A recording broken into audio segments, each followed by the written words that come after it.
Okay, welcome to the Authentic Leadership Roadshow. This is the first edition of our global roadshow, and I'm very happy to be here together with Sara Henderson. Sara is the Global Sourcing Manager at Boehringer Ingelheim. Welcome, Sara. Yes, thank you for having me. I'm so glad that you're here. I had this best experience with you on the panel at Women in Leadership Forum in Madrid earlier this year, and I was just thinking like, okay, I want to have Sara in my roadshow. Because the roadshow, the Authentic Leadership Roadshow, basically is a series of interviews with leading women, with women in leadership, or women who have accomplished things in life based on clear values, a clear purpose, and really gave direction into their life. And my purpose is to bring these women to the audience of junior and future women leaders as role models, just to make sure that there is enough interaction and connection possible, and the role models are really taking up the inspiration, the encouragement for younger women who have important decisions to make in their life, who have a lot of questions. I mean, we still have them as well, but I guess we have already a lot of things solved and worked out and figured out. So, Sara, welcome again. My first question for you is, who are you? Tell us a little bit about yourself. Absolutely. Thank you for having me. So, yes, as you said, my name is Sara Henderson. I am originally from Canada. I completed my PhD at McMaster University in biochemistry and biomedical sciences. And then I decided to kind of take a challenge on and go abroad, where I came to Germany for the past 2 years. And I started working with Boehringer Ingelheim in research and development. And then I recently switched to my current career, which I am now in sourcing, which is completely different than academia, but it's also a nice challenge. And I represent the Global Sourcing Manager for purchasing all chemical intermediates and APIs for the company. Okay, so basically you have an amazing track record in terms of academic achievements. Now you're building your career in the corporate world. Yeah. What has amazed you? Yeah. What has amazed me in my career? That's a very good question. One thing that I really thought was important in both sides of academia and in a big pharmaceutical company is how important your network really is. I always found this even early on in my jobs by just really making a good first impression with whether it was a professor or a teacher or somebody. Those referrals will actually get you a job and get you quite far. And that kind of transitioned as well from academia into the pharmaceutical company, just by meeting with people, showing interest, and trying to find out or learn more about what their career is will kind of lead to your next step. So anytime a new position came up or a job, someone was always kind of thinking I would be a good person in the background. And with all my successes in my career, all came from early on referrals of people that I knew. So everyone says grow your network, meet new people. It's very important, but I didn't really understand how big of an influence it could be. I think I didn't even realize it was actually happening until you look back now and see that all of the jobs that I've attained is from people that I've met along the way. So that's something that's very important and amazed me for sure. Absolutely. I'm very happy you say that, Sara, because in my work with women leaders, when I do coaching, I can't stress enough the importance of building a community of support, which is something that a lot of us don't really do. So how do you do that? What advice would you give in order to build that community, to build that network? Because it's easier said than done, apparently. Yeah, and I saw that a lot actually too in just starting out in my career with Boehringer. I was a postdoc originally, so we're all coming from academia, and we would have these networking groups as well where people would come in and do a presentation, and a lot of questions were always asked. Okay, so how do we grow our network? What do we do? Can you give us a lecture on what we have to do?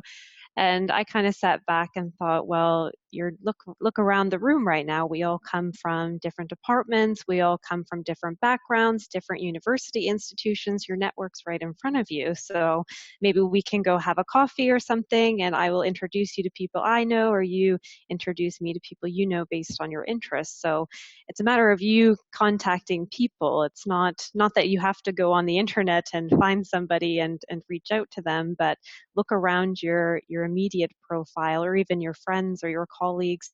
Maybe they have a spouse or somebody that also is doing something different that you're interested in. So people are always happy to connect you and introduce you. So you Hmm. just have to take the initiative yourself. It sounds pretty simple the way you put it. Yeah. It can be simple, Uh-huh. but and I'm one that always is interested in learning about people. So even if I don't know them, I can send them an email and say I'm interested in your job and your career path. Can we meet up and learn more? And people are always willing to say yes. And Mhm. when you get there, you think, oh no, what do I ask? But just be interested and ask questions. What did you do? How did you get there? Do you enjoy your job? It's simple questions that will get you a long way, and showing interest really makes a Mhm. difference. Yeah. Great. So when you have built that network, I guess you also maintain it. I mean, Hmm. just make sure that Yeah. you keep that connection. Yeah. If something's going on, and if you can need support in a specific area, do you explicitly ask for the help as well? Yeah, you can. Hmm. Absolutely. I think that's no issue at all to ask and reach out. And if they can't help you, they'll redirect you. I think people know you're authentic when you ask a certain questions, and they know you're looking for answers. So even on myself, if somebody asks me and I can't help them, I'll redirect them to somebody that might be able to help. So Hmm. so it's something that people are willing to do. Okay, great. I think that's a very good advice. Thank you for that, Yeah. Sarah. So No if you look problem. at your career, what would you consider as your biggest success until now? I think my biggest success was my PhD. I think that really was the heart of pushing me forward. So it was something that I know when people study in academia and do a PhD, they have a very narrow focus on what they are studying. I was kind of the one exception that I was a jack of all trades, and nothing really mixed together. Everything was all over the place, Mm. and all different skills. I found I was always challenged by learning a new skill set. And I think that just built the self confidence in myself to know, okay, what's next? I can achieve it. Whether it was learning, I don't even know, engineering or chemistry, it was all over the place. But always being able to accomplish that in a timely manner really build the self-confidence in myself to know, okay, I can do anything. So Mhm. so I think that was kind of a pivotal point in my career, and to be very successful in achieving it in the timeline that I did and the topics that I did was definitely one of my biggest successes. Okay. How do you define success? How do you define success? So this is also a very good question. So I don't think success is defined by what your status is or how much money you make. I think success is accomplishing something and moving forward. So I think it's more the action of getting to the success. So Mhm. to really push forward there, you really need to learn. So I think for me, learning and being challenged to get you to your goal is what success is. So the hard work that you need to put in to achieve something. Mhm. Yeah. So did you have to adapt, or did you have to give up things in order to achieve your goals? Yeah, I think you have to be adapting daily, really. Even Mhm. in your own job, you need to be very agile and open-minded. And when things come your way, you need to be flexible and prioritize your agenda and get things done. So I think you're constantly adapting in your environment.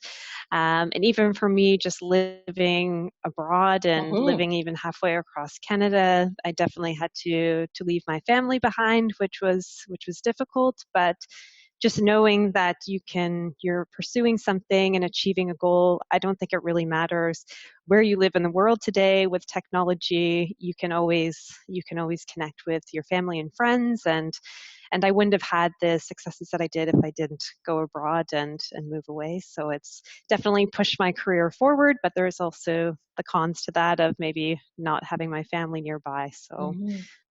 Yeah. but yeah. But you told me you're going back for the holidays, probably to Yes. meet your family, and Yes, yeah, so looking yeah, forward to that. And my mom always said it doesn't matter where you live, it takes a day to travel. So we'll yeah. come to Germany or we'll go to Vancouver, west of Canada is just as far. So it never Hmm. really mattered where I went. So Great, yeah. great. What was your biggest motivation or your trigger to move to Germany? Because My it's not biggest something you motive do like that. No, I like a challenge. So Hmm. I think when like I said, my PhD was kind of that pivotal point. I moved halfway across Canada away from my family. I knew nobody when I got there. And just I think all the great people that I met and how successful everything was, I thought, okay, maybe I can do this again. Hmm. So I just started looking everywhere for jobs. I don't think it meant I had to come to Germany. I could have went to Australia. It wouldn't have mattered. But Hmm. like I said, I met somebody along the way who worked for BI, and that's kind of how I got acquainted with the company and got my job. So of course, I took the opportunity when it came. Yeah, Okay. So how long are you living in Germany now? just over 2 years. Hmm. So yeah, What have you learned? What's your most important lesson being in Europe as a Canadian? the most the most important lesson: learn a new language. Okay. I think that was something that I even in Canada. I mean, we learned French going through school, but I Hmm. kind of never really. Not that I didn't take it serious, but I didn't think it would be necessary. Everyone speaks English. But now looking back, I really wish I would have learned a second language. So I'm learning German now. It's quite difficult, but I think if I would have had a second language, maybe it would have been easier to learn another language now. So it's definitely advice I would give to anybody working in a global organization or thinking about going somewhere, learn a second language. It's Hmm. definitely always useful. Yeah. So you're living away from your family. You have a high level job. How do you keep life balance? Life balance, that's a good question too. I think you need to be extremely organized. So that's one thing we always do in our job. We prioritize, we organize, we have our calendar, everything's scheduled, and then we come home, we do nothing. So we forget to actually schedule and prioritize our life. So Hmm. that's one thing that I tried to, and I got into that when I first came here. I would just be so tired. When I got home, I just didn't want to do anything. But it is important to have that balance. So whether it's scheduling your activities to go to the gym or go for a walk or meet with friends, social activities, you definitely need to put that in your schedule. Hmm. So So you plan organize it. your daily life. Yeah, you have to Hmm. organize your daily life like your job. So Hmm. and people forget that. So Yeah. you need to definitely keep that in there if you want to have the balance. And if not, you just will you'll go home and lay on the couch and watch TV and Yeah. not do anything. I Yeah. agree. Actually, I do the same, planning Yeah. my other activities as well and Yeah, stick you to have them. to. Yeah, Yeah, absolutely. exactly. You're held accountable. So when you're accountable for something, it's just like a meeting in your schedule. You don't just not show up because you don't feel like it. If it's in my calendar, okay, I scheduled to go, I will go. You So, show up. Yeah, yeah. great. Okay, what do you do to build resilience, Sarah? To build resilience. How do you build your energy To do all this. to do all Yeah, this? Yeah. I guess you need to be motivated in that sense. And I think it's the motivation comes for me from learning or being challenged. So I think I'm constantly learning in a new country. Everything is a bit of a challenge, even getting the groceries or going to an appointment, anything is definitely a challenge, but it does feed into to the energy that I'm going to learn this and I'm going to accomplish it. So I Mhm. think my motivation always comes from learning and being challenged. Okay, Yeah. so those things don't take your energy, they give you energy. They give me Hmm. energy. Absolutely. I think that the daily work life can drain your energy, but if you kind of go out and you're learning and you think, wow, I can't believe I'm in a new country, and I think that really that kind of inspires you to see what else you can do and push the limits. Yeah. Absolutely. Do you have your own role model? Is there somebody specifically who inspired Hmm. you? I think, like I said in my PhD, my supervisor I had was definitely very pivotal. He was a world-renowned hematologist, but he seemed to keep it all together. So I think when you see people who are very successful and very busy, don't have time for you, it's not something that you want to aspire to be. But I think with him, he seemed to have everything put together. So he was definitely an influential person in my life when I was deciding what I wanted to do. Mm-hmm. As of now, not so much. I don't have a specific manager or person that I look up to. I think I kind of created my own thing, so I just kind of do what I think is best for Yeah. me. So have you been able to model him? I mean, the person where you say he was very, very busy, but he still kept everything together. He had time Together, for everybody. yeah, absolutely. And I think he was also acquainted into these big pharmaceutical organizations and always traveling, and he still had a family and he still made time for us. And I Mm-hmm. think that's very important even as a manager. You need to really appreciate your employees, thank them, and make time for them, so they feel that they are also part of something. And I think if you are going to be a manager that's very busy, if you leave them, not really involved or in the dark, they also will lose motivation as well. So I always try to mimic those behaviors that he gave to us. Yeah. Mm-hmm. Yeah. You also work with a team at VI as a global sourcing manager. Do you have a team? Yeah. Mm-hmm. So how do you Yeah. develop So we them have as a leader?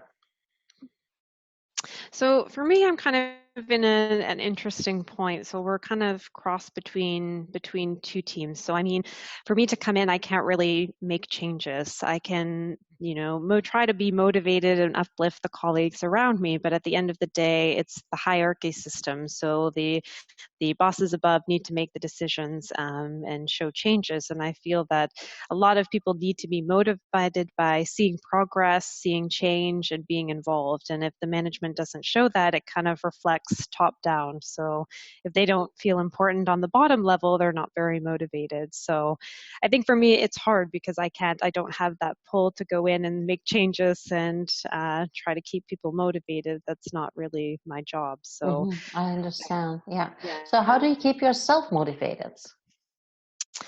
I think to keep myself motivated, it's also hard at times, but I think it's always being challenged, and I think that's something. As a millennial, it's very difficult in the sense that we're never satisfied with anything.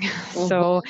things are always changing. We always want to push forward very fast, and once we learn something, for example, for me, when I kind of really learn everything about a job, I'm kind of bored with it, so I want to do something else, and then I kind of panic, oh no, what am I going to do next? I don't have my path laid out in front of me. So I think that's definitely a weakness. And when you do accomplish everything really fast, then you do lack the motivation as, okay, why am I doing this? I'm not learning anymore. I'm not being challenged. So I think that can come as disadvantage with our generation for sure. Mhm. Yeah. So do you plan your paths? Do you have like your next goal already envisioned? No. And I don't think I've ever really, even with this job, I never really planned what I was going to Okay. do. Uh-huh. It's always just things just come up. So it's whether I meet with somebody or I talk to somebody and they'll say, "Oh, you'll be really good at this. Are you interested in this opportunity?" And then I kind of go for it. So even maybe I don't have all the experience for the job, I'm still able to do it. So I don't think my path is kind of lateral. It's not really progressing Okay. upward. Yeah. I just like to diversify my skill set. Mhm. That's very interesting. Let me just double click on that because you say things just show up. Do you believe Mm, that they just show up? I do, because I think Mm-hmm. for me, that's how it's been. So I think jobs come up for sure, but I've never been successful at applying online and getting feedback then. It's just the automated computer systems, which I always get rejected from because I don't have relevant experience. So I Mm-hmm. think by, like I said, having your network Yeah. and people knowing you, Mm-hmm. when jobs come up, maybe if it's externally with a company that we work with, they come to our company and say, "Oh, we need somebody for business development or this type of job. Is that something you'd be interested in?" And they may say, "I know somebody who would be really good at that," and then they refer me. So I mean, Mm-hmm. then the Yeah. colleagues come and say, "Oh, are you interested?" And Yeah. I'm always interested for anything. So Yeah. Okay. I'm willing to try new things. Yeah. So So that's what so I I mean. think they kind of show up. They kind of show up, but I mean, you Yeah. prepare for them by building your network, by Yeah, making sure that you're exactly. visible, that you're Yeah, open for exactly. opportunities. So it Yeah. is also something intentional. And I Yeah, think that is absolutely. important to be aware of for a lot of people that Yeah, it's not random. No. it's not random. No, And you can no. have the impression that they show up, but you pretty Hmm. prepared for them actually. Yeah, That's yeah, great. yeah, Yeah. By yeah, building that network, by being open, by showing up yeah, probably as well. Yeah. Yeah. Okay. yeah, absolutely. And just to Mhm. have people think of you, I think it's definitely a compliment that I think, and I hope everybody can do the same. Is really make that good impression to have people Mhm. think of them, and it will lead to successful jobs. Yeah. Yeah. What do you do to leave that good impression with people? I don't What know could what other it is. people I do think as well? Hmm. I yeah, I don't know if it's just the way, I don't know. My family also has kind of the same impression, so we're all very, very similar. But I think it's just being interested and being kind to people and asking questions and yeah, getting feedback and making an effort to have a relationship in that sense. So even whether it's friends or colleagues, make the effort to schedule the coffee meeting or to go have lunch with them, and know what's going on, not even with their job, but you can ask maybe some personal questions. What's your next vacation? Or, talk about common travels or common interests. And I think, that stuff makes people want to come back and learn more about you and you learn Hmm. more about them. So I think it's something that, yeah, you just ask Hmm. questions. Yeah. Yeah. Okay. I guess absolutely that's the best way to make the connection, to make people remember you, to make Hmm. sure that you're top of mind when Yeah. something shows up. In terms of developing your Yeah. competencies, because I mean, you have a PhD, you have Mhm. hard skills, you have soft skills. What skills could people Mhm. build to to have those opportunities showing up like you call them, but to be more adaptive Yeah. coming in the world. I think this comes back to the self-confidence thing. I Mhm. think you can't be shy. You need to put yourself out there and really not be scared of anything. I mean, what is the worst they can say? No, I don't have time for you. Okay, that's fine. I think you just need to be confident in your abilities, and not be shy. Just to go out there and meet new people. And for me, I think that kind of came from too, just even coming abroad. Everywhere I've lived, I knew nobody when I got there. But just being open minded and introducing yourself. Do you want to go for a coffee or whatever, lunch? And making the first initial step. You'll be amazed at all the amazing people you can meet and the support that you can get around you very Mhm. quickly. So, yeah, so I think that's something that's key. Okay, great. Sarah, you say you don't plan in terms of your career or in terms of your next chapter. Um, if you could dream it, if you could have like your next chapter just visualize and have your ideal next move, what would that be? Or where would you Mhm. be?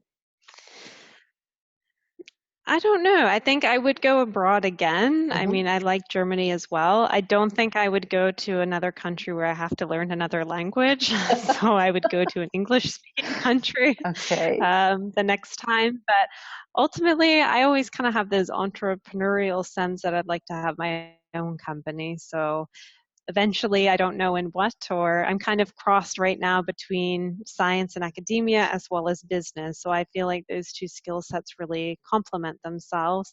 But I don't feel like I'm ready to have my own company yet. I think I still Mhm. have more to learn, and then maybe that's something further down the road that I'd eventually like to have. So yeah. Okay, but that would be like a next important chapter for you in Yeah. time. Yeah. Yeah. Okay. Yeah, that would be new. As terms of jobs currently in a company, no idea. But yeah, eventually I'd like to have the skill sets to be able to have my own company in something. Great. I don't know. Uh-huh.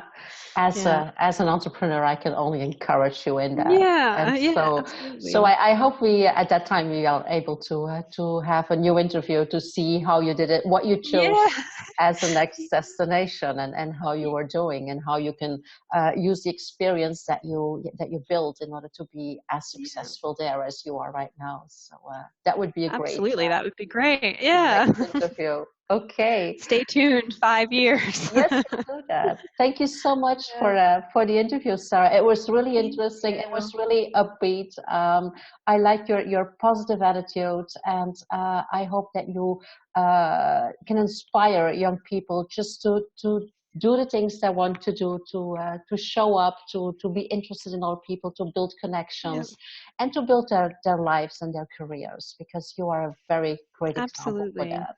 Thank you. And Yes, for the thank audience. you. Thank you so much.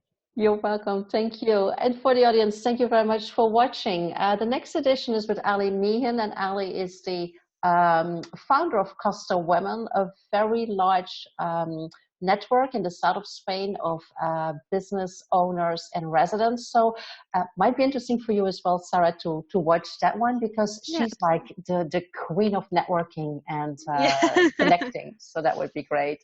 Thank you so much. See you next Thank time. you. Bye. Have a good day. Bye-bye.